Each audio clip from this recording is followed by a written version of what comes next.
A friend of mine was giving birth at a hospital in northern India, and it was the most intense part of the labor. Unfortunately, her placenta ruptured, and just at that time, the lights went out in the hospital. In the last 2 months, I've been through quite a bit of medical trauma and drama, and I thought, well, it's fresh, why not make a YouTube video about it and a podcast episode about it, how to navigate the Indian medical system. I'm going to tell you some horror stories and also address some of the things you need to be aware of, positive experiences, and also negative things that not only I've been through, but others who I've known and things that I've observed over the last 17 years living in India as an American. I'm going to take this thing off because I'm fortunately actually well enough now to be able to handle staying without it for some periods of time. For those of you who are watching my video for the first time, I'm Jessica Kumar. I've been living in India for 17 years. मैं video बनाती हूँ India के बारे में, but podcast भी बनाती हूँ. I have a number of Hindi courses as well called Learn Hindi Anywhere. You can see that on my site. So this episode might be helpful for you if you are someone who's visiting India from outside, you've never been here. It may also be helpful for you if you are an NRI who is now finding yourself in India needing to care for other people like relatives, and you didn't grow up here, so you're not exactly sure how things work. Be sure to watch all the way to the end because I do have a surprise for you all. Some of the concerns people may have about India is hygiene, malpractice, crowds, negligence, patient autonomy, and legal issues. We're going to get into a little bit of some of that. I've had medical procedures and emergencies in the US, Canada, Mexico, Thailand, and of course in India. I also want to start with saying that I'm not a medically trained person. I am not a doctor. I also want to give a trigger warning. There are descriptions of medical trauma in this video, and some of it is a little graphic. So let's get into the top tips of how to navigate the Indian medical system. Number 1, get a recommendation. Do your research. Never go off of just an online review or a website. It could be really good. It could be really bad. You always need to go with a recommendation from someone else that you know who's been there, who's seen this provider. This is very, very important. There's not the same kind of malpractice accountability systems here. So really, it's a lot of doctors grow their practice by word of mouth, and you really want to make sure that you have heard a good experience from at least 1 or 2 people that you trust. Number 2, bring somebody with you. And if you are caring for another patient, please go with that person. This is a little bit of a cultural thing, but it really shows that the patient is valued. When there's somebody alongside, it shows this person is valued, cared for, and there's just another person to kind of check in and keep accountability. Like, this person has people that are on their side. I have many good friends who are amazing doctors in India. The pressure which they face to see so many patients and cranking in and out so many patients and cases is really very unsustainable. So it's important to kind of have a person with you to show like this patient is important. Also, just for practical steps, you need to have somebody to keep an eye on your stuff. You might be asked to move into another room, to change this. You need someone with you to keep an eye on your stuff. Also, if you are a person who values consent, which I'm sure you do, you need to have someone with you to just keep an eye on what is happening. A friend of ours in northern India had gone for a vaginal exam. She thought it was just routine, went in. All of a sudden, she woke up an hour or 2 later. She's like, why did they put me under? What happened?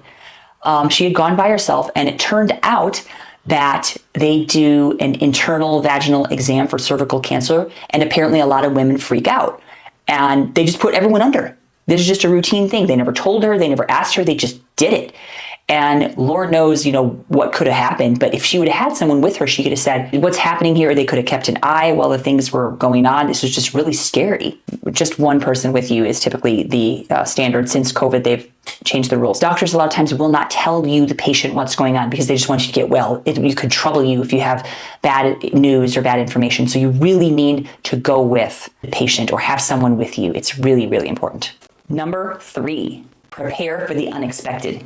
A friend of mine was giving birth at a hospital in northern India, and it was the most intense part of the labor. Unfortunately, her placenta ruptured, and just at that time, the lights went out in the hospital. I don't know if they didn't have a generator, what was happening. This is one of the best hospitals and I won't say where it was. She basically could have bled to death. And they had the lights out, the lights had gone out, a power outage, and the doctors are like scrambling all over the place. And people are like having their phone with the light trying to help her. And this is the kind of thing that can happen. Fortunately, she had people that were there with her that were keeping an eye on things and making sure that she was okay. But some of these things can happen. That's probably the worst case scenario. Probably more common is you need to make sure that your doctor's actually going to be there when they say they're going to be there. A lot of times they'll have appointments online, or the doctor will not be there that day, or there'll be a junior doctor. A lot of times doctors will actually give out their personal number to you if you get them through a recommendation. Number 4, advocate for yourself and be willing to do pushback. Typically, Westerners are very good at giving pushback, but going for a second opinion and asking a lot of questions is really important. And so another horror story. A friend of ours was going for an endoscopy. He's a pretty big guy and not like the normal Indian-sized person that would be more slim or small. He went for this endoscopy and he was sedated, but it didn't actually work. So he was semi-conscious the whole time and they should have given him more. Who knows what he should have done in this situation, but he was basically conscious during the whole thing and kind of flailing and trying to make them stop, and they wouldn't stop. They just held him down. Asking a lot of questions. What are you going to do? Do you hold the person down during it? Am I strapped in? How many people are there? Can an attendee be with me in the room? Things like that sort. Just have to kind of ask a lot of questions of what you're getting into and make sure that they do what they say they're going to do, because there's really no way that you can sue or take a legal case against them, because there's not the same kind of laws there are in Western countries about medical malpractice and things of that sort. Sometimes what happens is in India, the medical professionals will try to talk you into something like, it's okay, like it's going to be fine, don't worry about it. Like for me, hearing those pacifying things doesn't help. It's like that works in India to like, chalo theek hai, chal jayega, ho jayega, koi baat nahi, sab theek hai. Like, no, I don't want to hear sab theek hai. I want to hear exactly the details so that I can mentally prepare myself. Like, you go with the flow, but when it comes to your health and your body, don't be afraid to ask a lot of questions. Push back. Question. Now it brings me to the surprise. I have a free download on my site, Things to Ask Your Doctor in India, and you can see this on invisibleindiapodcast.com. The link is also here in the description of this video. And print it out during your next doctor visit. Keep it with you on your phone for an emergency. You need to have this with you. More on this point, I want to direct you to my friend Mel Crisp, who's a physician's assistant. She has lived in India and Thailand, but she is a licensed physician assistant from the United States. So she has helped me on many occasions with medical problems. And she also does consultations for people who are living in South Asia and might need a little bit more advice from a medical perspective. Hear what she has to say. Hi, I'm Melody, and I'm a physician assistant from the US. I've lived in India and Thailand for 7 years, and I wanted to talk to you today about a few questions that you can ask your healthcare provider when you're in India.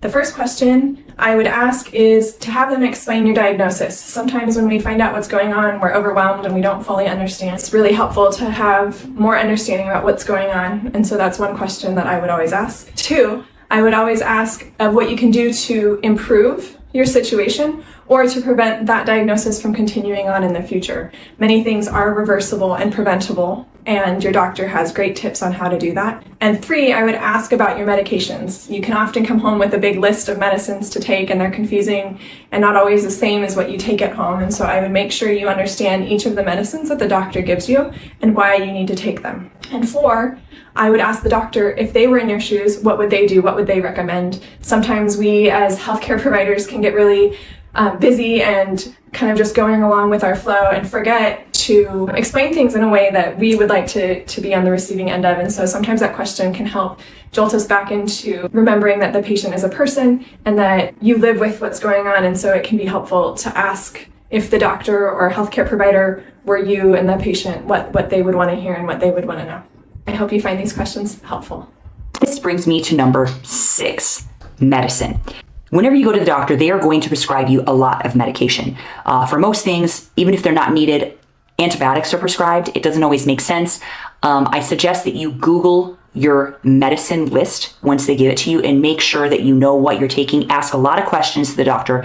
A lot of times they'll just write a little scribble on the packet with a marker, like take this morning, noon, and night, but you don't know what it is, you don't know why you need to take it. India is one of the biggest exporters of medication in the world, but you also need to make sure that you're getting the highest quality medicine. My doctor in Bihar would actually order me special vaccinations for my kids, because what most people wanted to pay was like the 100 rupee vaccine that was for the masses. And I said, hey, I can actually pay, I have insurance, so I'm willing to pay for the best medicine that you can possibly get.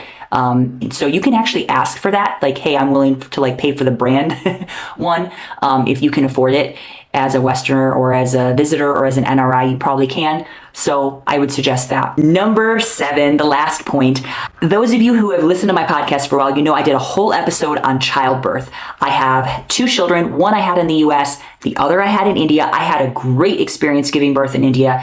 I have a lot of recommendations about where to give birth in different centers and how to navigate prenatal care and all of that. Check out my other episode in the card here. It's the audio version. And if you request, I can maybe redo that episode and give a little more detail in conjunction with this on YouTube. Write me in the comments and let me know if you want me to do that video. So that's all for now. Thanks for watching. Again, check out the free download on my site, link in the description.